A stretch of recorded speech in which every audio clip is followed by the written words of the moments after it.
இந்த வீடியோவில் நீங்கள் என்ன பார்க்க போகிறீங்கன்னா, இனிமேல் வர எல்லா மேட்சஸும் பத்திரனாவும் ஃபிஷ்ஷும் மஸ்ட்டாக விளாட மாட்டாங்க தான்.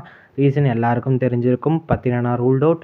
ஃபிஷ்ஷு வந்து அவர் கண்ட்ரி கேம்ஸ் ஆட போயிட்டார். ஸோ அவரும் மேக்ஸிமம் இந்த வருஷம் ஐபிஎல் விளாட மாட்டார். ஸோ 2 பேரும் இல்லாத இந்த சமயத்தில் நம்ம வந்து ஒரு ரீப்ளேஸ்மெண்ட் பிளேயருக்கு போகணுமான்னு கேட்டிங்கன்னா போகணும் தான். ரீசன் என்னென்னா, நம்மளோட மெயின் பவுலரான பத்திரனாவும் இல்லை, ஃபிஷ்ஷும் இல்லை. ஸோ அதனால் அதுக்கு போடுற மாதிரி ஒரு பெஸ்ட்டான பவுலர் நம்மளுக்கு வேணும்.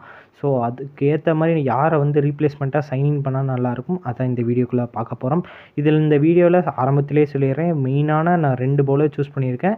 அதுவும் இல்லாமல் ஒரு பேட்டரையும் சூஸ் பண்ணியிருக்கேன். ஸோ இவங்க இதில் யாரை பிக் பண்ணால் நல்லாயிருக்கும் அதையும் இந்த வீடியோவில் பார்க்கலாம். ஃபர்ஸ்ட் ஆஃப் ஆல் வந்துட்டு நம்ம பத்திரனாக்கு வந்து ஒரு ரீப்ளேஸ்மெண்ட் எடுக்க முடியும் கைஸ். ஆனால் ஃபிஷ்ஷுக்கு எடுக்க முடியுமானோ ஒரு டவுட்ஃபுல் தான் சொல்லுவேன். ரீசன் என்னென்னா, பத்திரனா ரூல்ட் அவுட் இன்ஜுரி அது மாதிரி இது கன்சென்ட். ஆனால் ஃபிஷ்ஷை பொறுத்த வரைக்கும் அப்படி இல்லை, கண்ட்ரி கேம்ஸ் ஆட போயிருக்காரு. ஸோ கண்ட்ரி கேம்ஸ் ஆட போனால் மேக்ஸிமம் ரூல்ட் அவுட்னா அப்படின்லாம் சொல்ல முடியாது. ஸோ கண்ட்ரிக்காக விளாட போகும்போது இவருக்கு பதிலாக ஒரு பிளேயரை சைன்இன் பண்ண முடியாது. வேணால் இவருக்கு ஒரு இன்ஜுரி இருந்துச்சு, அதனால் வந்துட்டு நம்ம வந்து இன்னொரு பிளேயர் சைன்இன் பண்ணுறோம் அப்படின்னு சொன்னையும் வேணால் இன்னொரு பிளேயர் எடுக்க முடியும்னு நினைக்கிறேன். ஸோ பார்ப்போம் என்ன நடக்க போகுதுன்னு. இப்போ நம்ம வந்து 2 பிளேயர் சூஸ் பண்ணுற மாதிரி இருந்தால் யாருன்னு பார்ப்போம். ஸோ வாங்க இப்போ வந்து அந்த பவுலர்ஸ்லாம் பார்ப்போம். ஃபஸ்ட்டு எடுத்தோடனே எல்லாருக்கும் தெரிஞ்ச ஆப்ஷன் தான் ஜாஸ் ஹேசல்வுட். ஸோ இவரை பொறுத்த வரைக்கும் செம்ம பவுலர். நம்மளுக்கு எடுத்தோன்னா பயங்கரமாக இருக்கும்னு தான் சொல்லுவேன். ரீசன் என்னன்னா, இவர் வந்து போன வருஷம் ஆர்சிபி கூட ஆடிட்டு இருந்தார். ஸோ எப்பயுமே நம்ம ஆர்சிபிலேருந்து ஒரு பிளேயரை வந்து எடுத்தோன்னா அவர் வந்து நம்ம டீமுக்கு மரணமாக பர்ஃபார்ம் பண்ணி கொடுத்தாரு.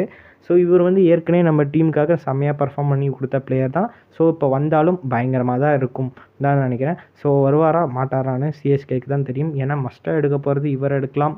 ஸோ மேபி நிறைய எக்ஸ்பீரியன்ஸ் பவுலர்ஸ் கூட இருக்காங்க. ஆனால் இவர் அளவுக்கு ஐபிஎல்ல ஒரு நல்ல பவுலர்ஸ் இருப்பாங்களான்னு தெரியாது. ஆனால் இவர் எடுத்தால் செம்மையாக இருக்கும். ஸோ பார்ப்போம் என்ன நடக்க போகுதுன்னு. ஸோ இவர் ஃபஸ்ட் ஆப்ஷன் தான் சொல்லுவேன். இப்போ வந்து செகண்ட் ஆப்ஷன் யாருன்னு பார்த்தீங்கன்னா பென் ட்ரேயர்ஸ் தான் சொல்லுவேன்.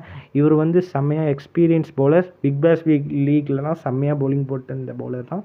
ரீசெண்டாக வந்து நம்ம இந்தியா வர்சஸ் ஆஸ்திரேலியா சீரீஸில் டெபியூ சான்ஸ் கொடுத்தாங்க. அப்பயும் வந்து செம்மையாக பர்ஃபார்ம் பண்ணி கொடுத்தாரு. 3-4 எடுத்தார் இந்தியாவுக்கு அகேன்ஸ்டாக. ஸோ செம்ம பவுலர் தான் சொல்லலாம். ஸோ இவரை வந்து நம்ம எடுத்தாங்கன்னா ஒரு பெஸ்ட்டான ஆப்ஷன் தான் சொல்லுவேன். ஸோ இவங்க இந்த 2 பவுலர்ஸில் யார் வந்து சிஎஸ்கே எடுப்பாங்கன்னு மறக்காமல் கமெண்ட் பண்ணுங்கள். ஸோ அதுக்கப்புறம் இப்போ வந்து ஒரு பேட்டர் வந்து நம்ம பவுலர்ஸில் வந்து ஒரு ரீப்ளேஸ்மெண்ட் பிளேயரை சைன்இன் பண்ணிட்டோன்னு வச்சுக்கோங்க. இப்போ ஒரு பேட்டர் வந்து நம்மளுக்கு ஒரு ரீப்ளேஸ்மெண்ட் சைன்இன் பண்ணோன்னா அது ரைலி ரிக்கர்டனாக தான் இருக்கும். ரீசன் என்னென்னா, SA20 டோர்னமெண்ட்டில் அதுவும் சவுத் ஆஃப்ரிக்கா கண்டிஷனில் தொடர்ந்து எல்லா மேட்சும் பயங்கரமான நாக் ஆடி கொடுத்த பிளேயர் தான் இந்த ரைலி ரிக்கர்டன். போட்டு பொழந்து கொடுத்தாரு. எல்லா மேட்சும் கன்சிஸ்டண்ட்டாக 50 அடித்தார். 2-3 மேட்ச்சில் வந்து தொடர்ந்து 90 அடித்தார் கைஸ். ஸோ செம்மையான நாக்கு தான் சொல்லுவேன். ஸோ இவர் மாதிரி ஒரு பேட்டர் தான் நம்மளுக்கு வேணும் இப்போ டீமில். ஏன்னா இவர் மாதிரி வெரைட்டியான ஷாட்ஸ்லாம் வச்சுருக்காரு. ஸோ இவர் மாதிரி ஒரு அட்டாக்கிங் இன்னிங்ஸ் ஆடினா நல்லாயிருக்கும். ஸோ நம்மளுக்கு வந்து ஒரு ஓப்பனிங் தான் ஸ்ட்ரகிளாக இருக்குது. ஓப்பனிங் மிடில் ஆர்டர்லாம் ஓரளவுக்கு செட்டில் டவுன் ஆகிடுச்சு கைஸ். ஸோ ஓப்பனிங் ஸ்ட்ரகுலை வந்து குறைக்கிறதுக்காக இவரை வேணால் எடுத்துகிட்டு வரலாம். ஏன்னா விக்கெட் கீப்பர் பேட்டர் தான் இவரும். ஸோ ஒரு நல்ல ஆப்ஷனாக இருக்குன்னு தான் சொல்லுவேன். ஸோ பார்ப்போம் என்ன நடக்க போகுதுன்னு. ஸோ ரைலி ரிக்கர்டன் எடுப்பாங்களா, ஜாஸ் ஹேசல்வுட் எடுப்பாங்களா? இந்த பென் ட்ரேயர்ஸுங்கிறது அன்ரேட்டட் பிளேயர்.